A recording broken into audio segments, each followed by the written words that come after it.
It's like a pillow. A pillow. A potato pillow. What is better than sleeping on a potato? You said it, Jake.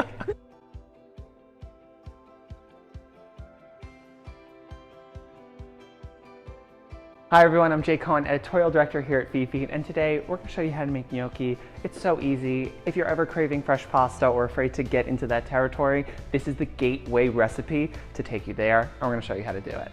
First step is we're going to take these potatoes. I roasted them in a 400-degree oven for an hour. I let them cool just until you can pick them up and it's not a hot potato. And we're going to peel off the skin. It becomes so easy once you roast it. You want to take off as little flesh as possible, mainly just the skin.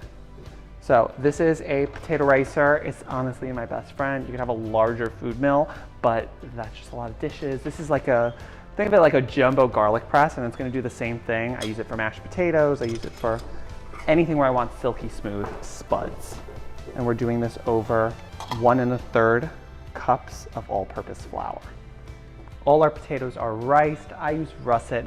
I think they're kind of the best potato to get this kind of perfect texture for gnocchi. They're a high starch, low moisture potato. Really great. 2 teaspoons of salt. Could you do this gluten-free? You can totally make this gluten-free, adding in different combinations of gluten-free flours, whether it be an all-purpose substitute or a tapioca blend with potato flour. There are a million and one recipes on the feedfeed.com for gluten-free gnocchi. You'll have to go check them out. I am just going to add in 1 beaten egg, and we're gonna mix it all together. And that's it, that's your entire dough. I'm gonna start it with a wooden spoon just to kind of get it incorporated. Then I'm gonna get my hands in and knead it together. The technical term of just squeezing your dough and continuing to knead, what we're looking to do is get all that flour and potato incorporated and start to hydrate the flour with the moisture from the roasted russet. This is something where we actually really want to start to create a nice gluten structure in the gnocchi. Mainly because if you think about it, it's a really pillowy texture. This is looking good. It's tacky, but it's not sticky. So we have our dough. I'm gonna let it rest for an hour at room temperature just to kind of let it come together and make it easier when you roll out. And I'll see you in a few. Our dough is ready. It's rested, it's nice and soft and pillowy and everything we want. So what I'm gonna do is work with a quarter at a time. And I'm just using a little bench scraper. Go crazy with flour. And we're just gonna roll a rope that is 3/4 of an inch thick.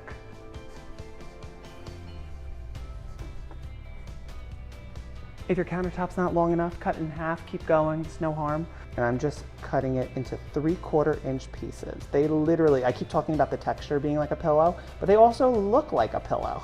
I typically give it another dusting of flour to prevent it from sticking to anything. One last thing for you. These are gorgeous just as is, but if you're looking to get a little fancier, I have my trusted gnocchi board. This is kind of what you would use to make agnolotti or, not agnolotti, what am I thinking of? What's the shape with the garganelli?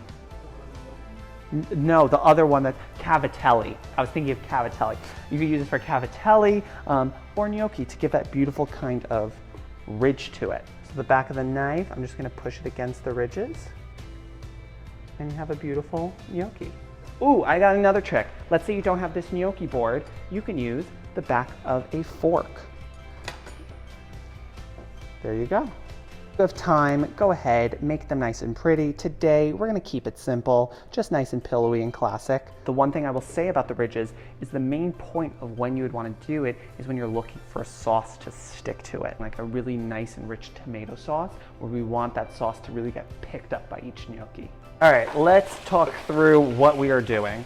I have the gnocchi ready. I'm just waiting for my water to come to a boil with it's just doing, which is great. On the side, I'm keeping it simple. I just sauteed some mushrooms, added some garlic and thyme, and then some spinach to wilt. I used a mix of shiitake and maitake. You could do a pound of, honestly, whatever you got. I don't care, raid your fridge, use other vegetables, use kale instead of spinach. It's all good, just use a lot of butter.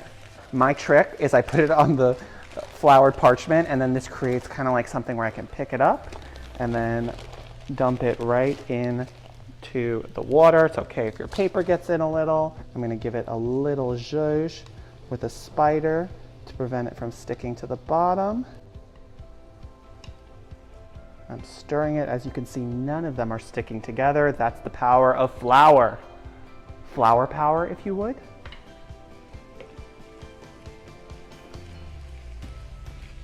Beautiful.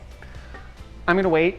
A key sign to know when your gnocchi are ready is they begin to float. And once they begin to float, I still let them cook a little bit more. You wanna really help firm up that texture so that they're not gummy, they're not too soft and like mashed potato-y, but they're firming enough.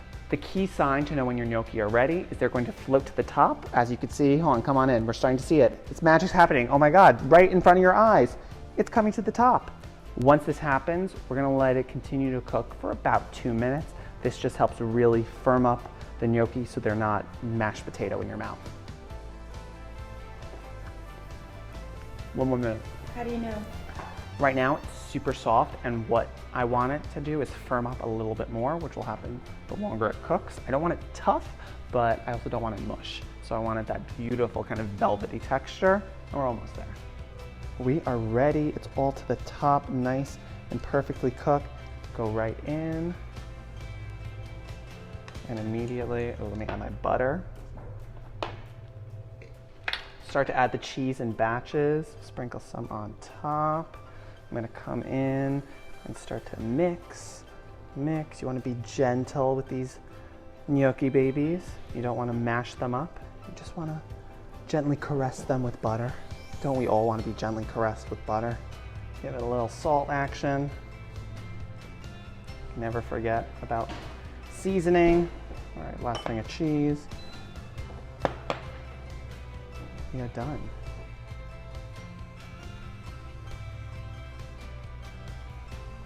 This is incredible. Please go make gnocchi at home. Should we get someone else? Sarah, would you like some gnocchi? I thought you never asked. Sarah, how do you pronounce gnocchi? Gnocchi. Gnocchi. Gnocchi, like Snooki. Yum. It's like a pillow. A pillow. A potato pillow. What is better than sleeping on a potato? You said it, Jake. Head to thefeedfeed.com, get the recipe, and we'll see you next time.